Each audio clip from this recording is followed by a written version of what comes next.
That's part of like your legacy, you know, and I feel like since the beginning you were always legacy minded. I saw like in previous interviews and Complex and even like on Underground Kings you talk about how like I'm the greatest, you know, you said it before you knew you was. Like did you always have this confidence coming into it, just thinking about the long game?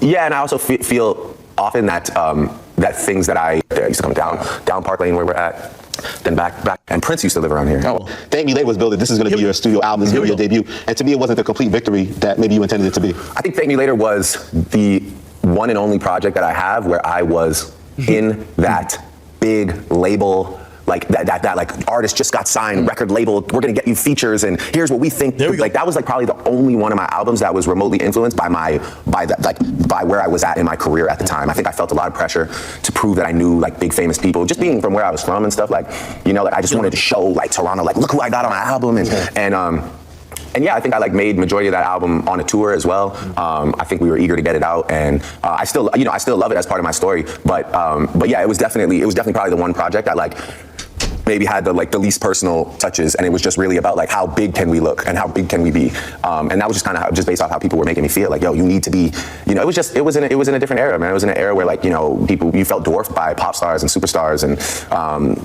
there was no like, oh, I can just get famous from my mom's basement. Like I was the lottery winning lottery ticket, you know? When they say Malibu's Most Wanted, God, yo, what if this nigga? Do y'all think Drake is like really Malibu Most Wanted, man? Do you think we got Malibu Most Wanted in real life in current time? Damn. So he's actually the Malibu Most Wanted, huh? God. He's an industry plant, huh? Damn.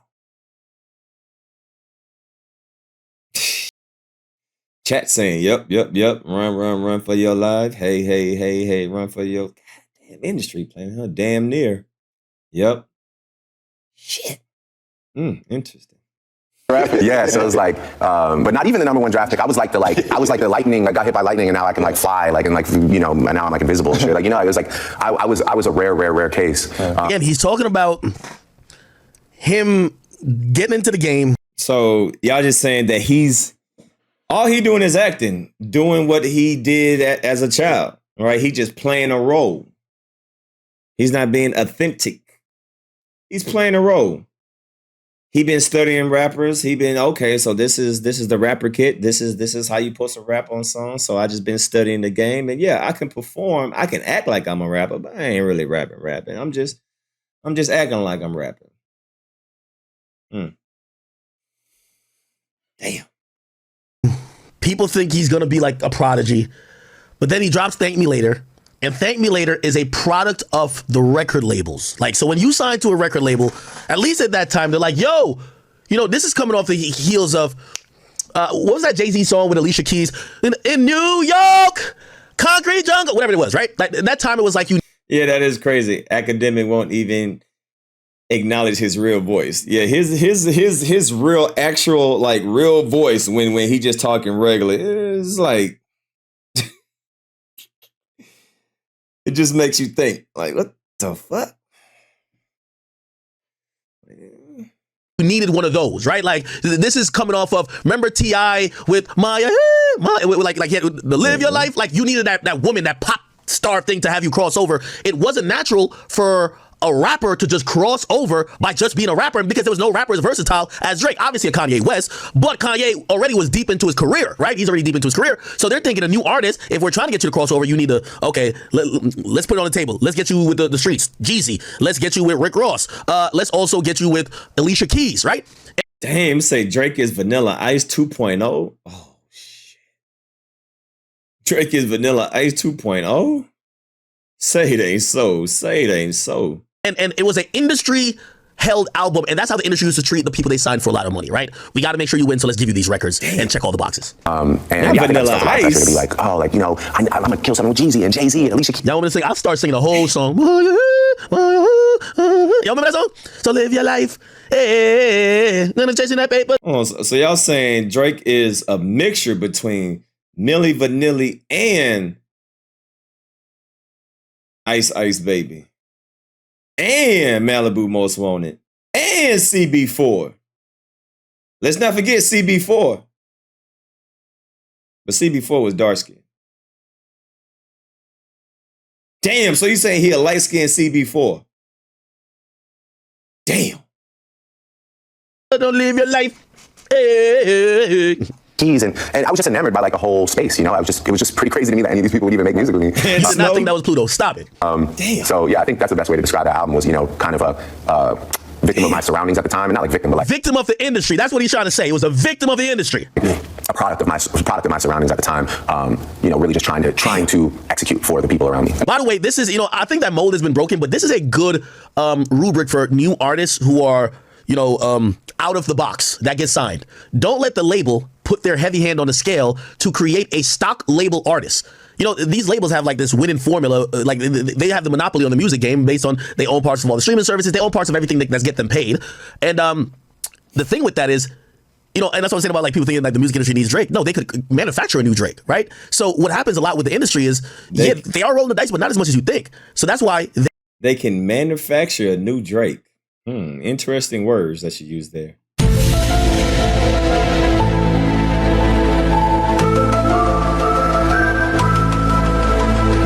So what you saying, stars are not born, they're created.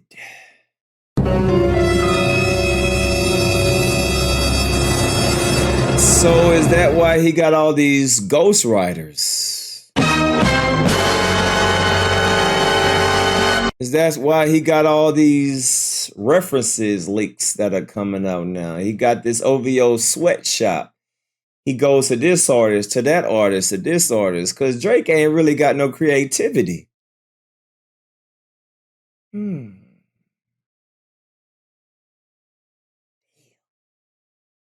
What if Drake ain't even Drake?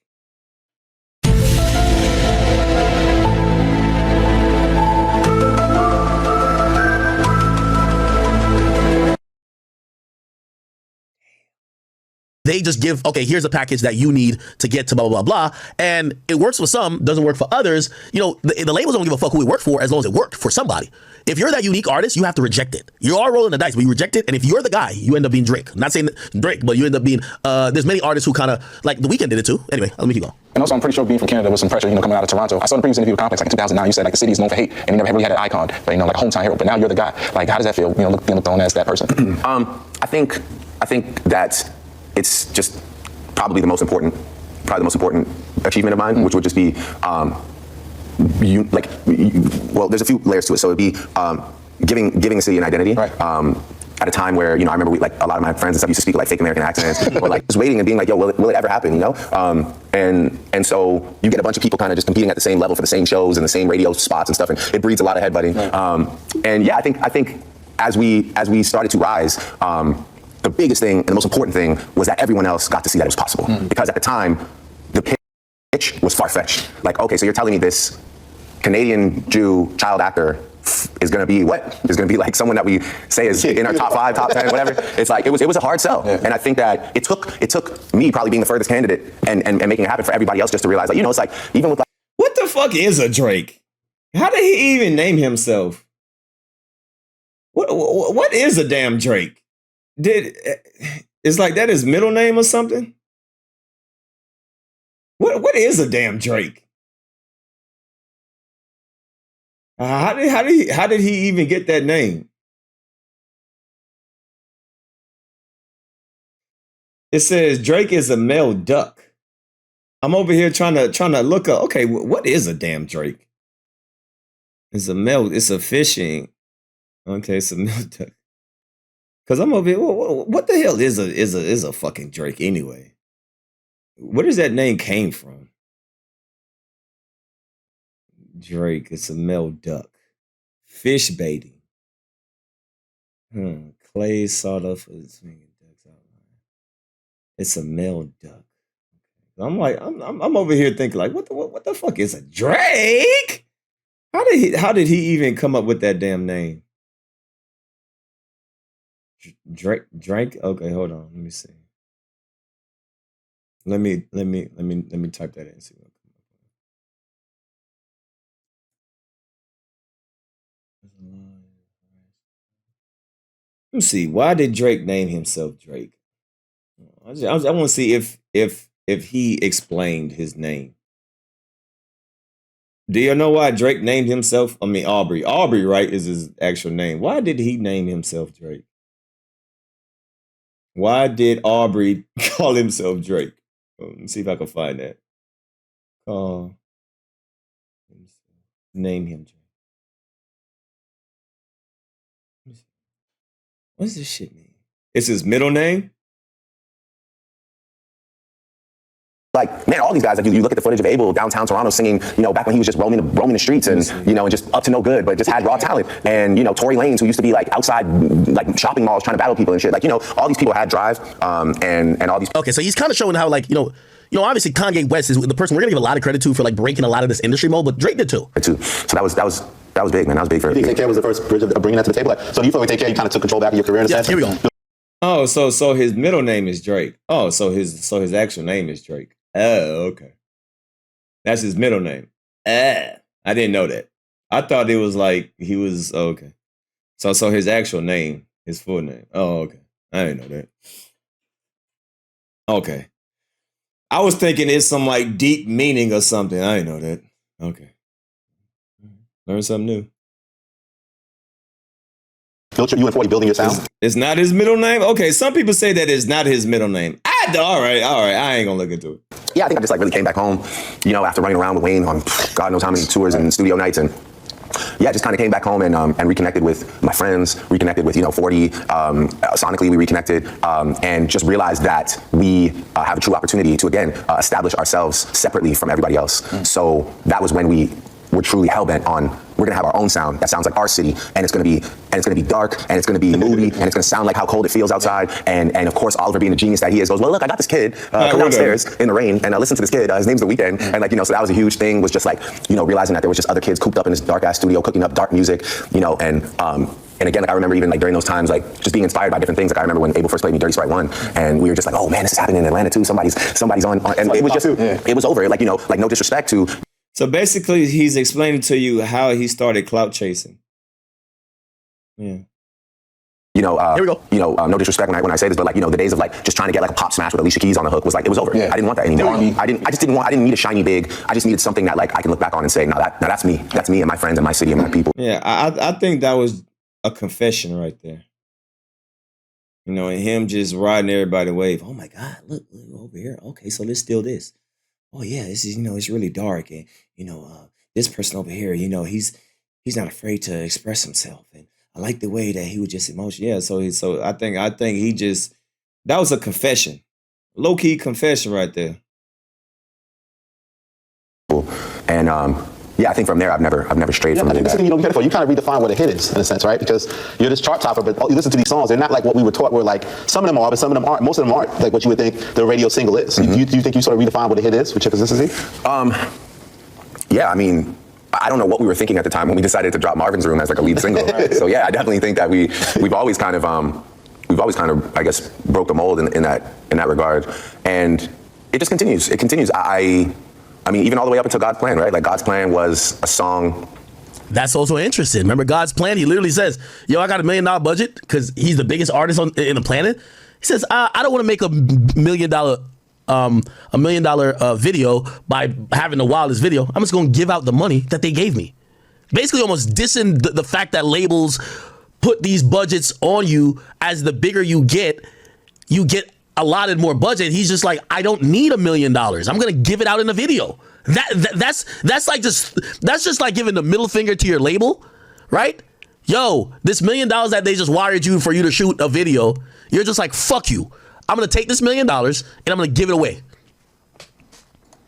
That I recorded like on a whim in my condo and thought nothing of it. I only had the first verse and the hook. Do y'all think Akademiks is like being honest, or do you think he's what is it? Which flavor?